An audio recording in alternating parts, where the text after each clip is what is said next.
गोष्टीचं नाव आहे चिंटू आणि जादूची चावी. एका सुंदरशा गावात चिंटू नावाचा मुलगा राहत होता. चिंटू खूप खोडकर पण चांगल्या मनाचा होता. त्याला नेहमी काहीतरी नवीन शोधायची उत्सुकता असायची. एके दिवशी शाळेतून घरी जाताना त्याला रस्त्यात झाडाखाली एक चमचमणारी सोनेरी चावी सापडली. चावी उचलताच त्याला हलकासा आवाज आला, "मी जादूची चावी आहे, मला योग्य कुलपात लाव, मग तुला खजिना मिळेल." चिंटू घरी आला आणि आजोबांनी ठेवलेली जुनी लोखंडी पेटी पाहिली. त्याने चावी लावली आणि काय आश्चर्य, पेटी आपोआप उघडली. त्यातून रंगीबेरंगी कथा पुस्तकं, रंगीत पेन्सिली, खेळणी आणि चविष्ट मिठाई बाहेर आली. सुरुवातीला चिंटू खूप आनंदला. त्याने मिठाई खाल्ली, खेळणी घेतली, पण लवकरच त्याला जाणवलं की इतकं सगळं तो एकट्याने वापरू शकत नाही. मग त्याने गावातील सगळ्या मित्रांना बोलावलं, त्यांना मिठाई दिली, पुस्तके वाचायला दिली आणि सगळ्यांनी मिळून खेळणी खेळली.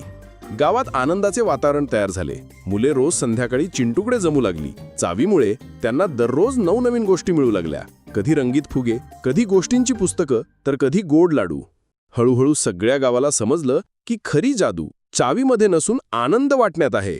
चिंटूने सगळ्यांना शिकवलं, आपल्याकडे किती आहे हे महत्त्वाचं नाही, पण आपण ते किती वाटतो हे जास्त महत्त्वाचं आहे. आणि म्हणूनच गावातील सगळे मुलं एकत्र राहू लागली, एकत्र शिकू लागली आणि एकत्र खेळू लागली.